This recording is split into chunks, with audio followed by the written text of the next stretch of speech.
Ale máme Vátúru a preto rád si pozrieme. Raz som volá Pro Neslyšíci, kde jeden z hercov teda bude jazykom Pro Neslyšíci, to znamená gestami, ukazovať to, o čom sa dvaja ďalší rozprávajú v televíznym studiu. Otázka teda je v tomto momente, že koho chceme vidieť v tej, takto, aby sa to podelilo, tam bol použitý tento. Ja by som bol celkom rád, ja by som bol rád, ale Michal, keby si ty robil gest, či ako? No ale že som to delal nedávno, keď to delal nedávno, tak by dva, ne?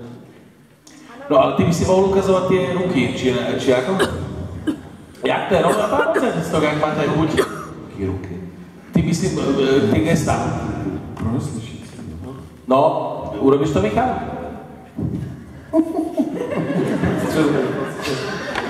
Čiže Michal poprosím vás. Byli na tom řeckém představení jistí, že jsme to hodně hráli.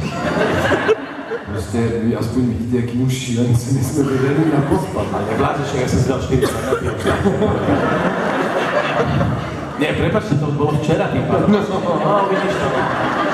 Tak to, áno, nehrali sme to, tak to je to super. Tým pádom, ja by som bol rád, Michal, keby si ty teda to prekladal do reči pro Neslyšíci. A teda, jak takto? Čiže Iggy a... Dobre, tak to necháme tak. Tak rozmýšľame, to použijeme v ďalšej tým pádom plná.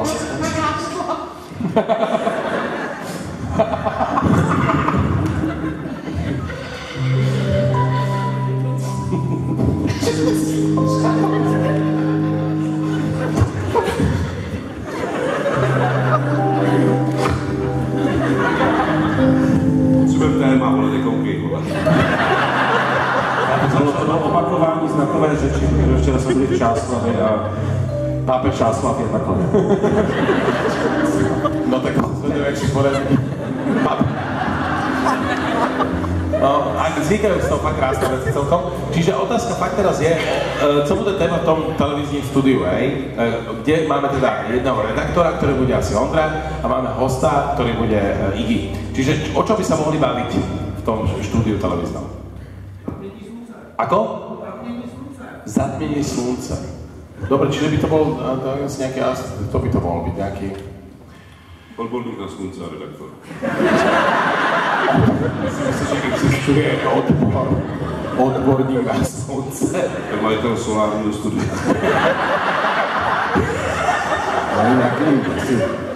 Dobre, astrolog alebo niekto takýto, predpokladám to bude a samozrejme bude hosťom a existuje, a teda bude hosťom, no tak viete o čom. Čiže nech sa páči, začíname. Kde teda treba sledovať po veľkom Michala, pretože on to vám všetkým veľmi zreteľne prekladá do reči pro nemluvíci. Začíname teraz. Krásný večer, vážení televizní diváci našeho pořadu Lidé a rakety.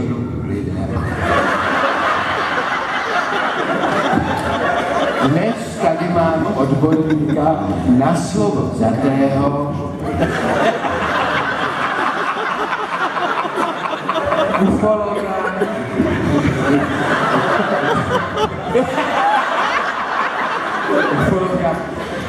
Láďu Mrkvičky. Pane Mrkvičko, vy ufologové jste známí takovými až bláznivými teoriemi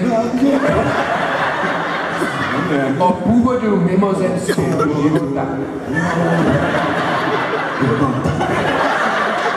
Teď se blíží zatmení.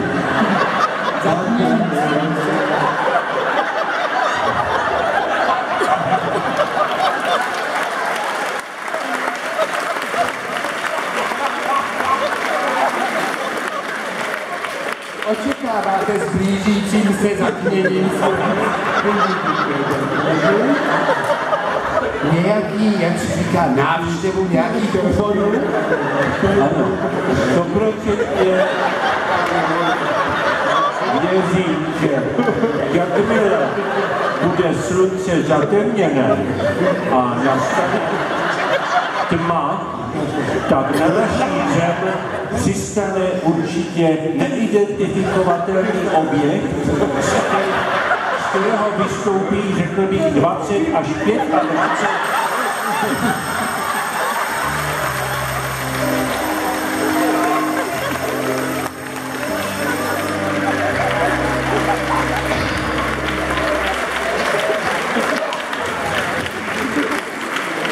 Tak to bolo aké. To by som si jak vyčítal, keby som to toho hovoril. Sa nevedel. Si dneska budeme povedať. Mimo sečte. Sa rozkýtal náš. Očakávaní. Navždy to slovo zatý.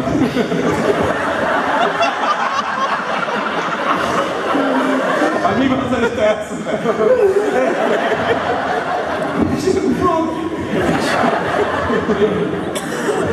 Kakos, tak toto fakt stalo. Ja vždy zabudnem po každej tejto hre teraz. Je to fajn, že zabudnem, že čo som chcel ako ďalšie, ale už viem.